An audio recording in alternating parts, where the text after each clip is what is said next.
দরজায় কড়া নাড়ছে সনাতন ধর্মাবলম্বীদের সবচেয়ে বড় ধর্মীয় উৎসব শারদীয় দুর্গাপূজা। এবার দেবী দুর্গা আসছেন গজে করে। গত বছরের তুলনায় এবার সিলেটে বেড়েছে পূজা মণ্ডপের সংখ্যা। উৎসবকে ঘিরে শেষ মুহূর্তের প্রস্তুতিতে ব্যস্ত তাই কারিগর ও পূজা কমিটির সদস্যরা। এরই মধ্যে প্যান্ডেল ও পূজা মণ্ডপ সাজানোর কাজ চলছে পুরোদমে। শেষ সময় তাই সাজসজ্জার কাজে ব্যস্ত মণ্ডপগুলো। পুজোর প্রস্তুতি প্রায় শেষ পর্যায়ে।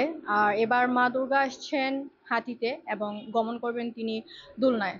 তো আশা করব আমাদের পুজোটা এবার ভালোই কাটবে, শান্তিতে কাটবে, এটাই কামনা করব। এবার সিলেটে 618টি মণ্ডপে পূজা অনুষ্ঠিত হবে। গতবার এ সংখ্যা ছিল 593টি। এর মধ্যে মহানগর এলাকার 1.5 শতাধিকেরও বেশি মণ্ডপে পূজা অনুষ্ঠিত হবে বলে জানায় পূজা উদযাপন পরিষদ। শারদীয় দুর্গা উৎসব বাংলাদেশের সনাতনী হিন্দু সম্প্রদায়ের একটা প্রাণের উৎসব। এই উৎসবে যথাযথ মর্যাদায় আমরা সিলেটে এবারও পালন করব, এই প্রত্যাশা আমাদের। আর এবার পূজার সংখ্যা কিছুটা বেড়েছে। পুণ্যার্থীরা একটা আশাকাঙ্ক্ষা আছে এবার পূজা যাতে সুন্দর এবং নির্বিঘ্নে হয়, সেই চেষ্টার অংশ হিসাবে বিভিন্ন প্রতিমা বানানোর কাজ তৈরি হয়েছে। প্রতিমা শিল্পীরা সেই কাজ অক্লান্ত পরিশ্রম করে যাচ্ছেন এবং পাশাপাশি পূজার যে বিভিন্ন সাজসজ্জা সহ বিভিন্ন উপকরণের জোগাড় যন্ত্র এইগুলা পূজারীরা করছেন। এবং এবার পূজার আমরা মনে করি যদি সবাই মিলে আমরা আন্তরিকভাবে আমরা সহযোগিতা পাই তাহলে আমরা এইবার পূজা নির্বিঘ্নে করতে পারবো, সেই প্রত্যাশা রাখি। এইভাবেও আমরা প্রত্যাশা করছি এবং বিভিন্ন রাজনৈতিক দল প্রশাসন ওনারাও আমাদেরকে আশ্বস্ত করেছেন যে গতবারে ওনাদের যে কমিটমেন্ট ছিল বা ভূমিকা ছিল, এবারও তারা একদম তৃণমূল পর্যায়ে তাদের যে সংগঠন বিস্তৃত আছে তাদেরকে তারা বলে দেবেন যে এইবারও যেন গতবারের মতো শারদীয় দুর্গাপূজায় সকল রাজনৈতিক দলের নেতৃবৃন্দ কর্মীবৃন্দ সম্পৃক্ত থাকেন। এই জিনিসটা আমরা বাংলাদেশে অতীতে দেখেছি যে রাজনৈতিক নেতৃবৃন্দ কথা বলেন কিন্তু কথা রাখেননি। গত বছর আমরা সেটা দেখেছি, তারা যেভাবে আমাদেরকে কথা দিয়েছিলেন সেইভাবে তারা তাদের কথা রেখেছেন।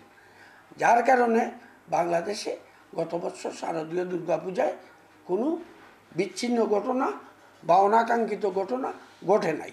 এবারও আমরা আশা করতেছি ওনারা যে আমাদের যে গতদিন কমিটমেন্ট দিয়েছেন সেই কমিটমেন্ট রক্ষা হবে, সেটা আমরা আশাবাদ ব্যক্ত করতেছি।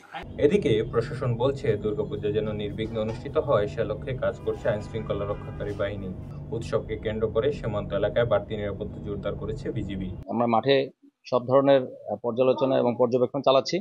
এই পর্যায়ে আপনারা জানেন যে এই জকিগঞ্জ বিজিবি ব্যাটালিয়ন প্রায় 50টির উপরে পূজা মণ্ডপ এখানে তদারকি করছে, যার সার্বক্ষণিক নিরাপত্তা এবং এখানকার গোয়েন্দা নজরদারি ছাড়াও বিজিবির যে 8 কিলোমিটারের যে পরিধি আছে এই 8 কিলোমিটারের মধ্যে আমরা এই 51টি বা 50টির উপরে এই মণ্ডপগুলোর নিরাপত্তা বর্ডার এলাকা থেকে শুরু করে এই সময়টাতে যাতে কোনো ধরনের নাশকতা বা কোনো ধরনের অরাজকতা সৃষ্টি না হয় সেটা নিশ্চিত করার জন্য আমরা কাজ করে যাচ্ছি।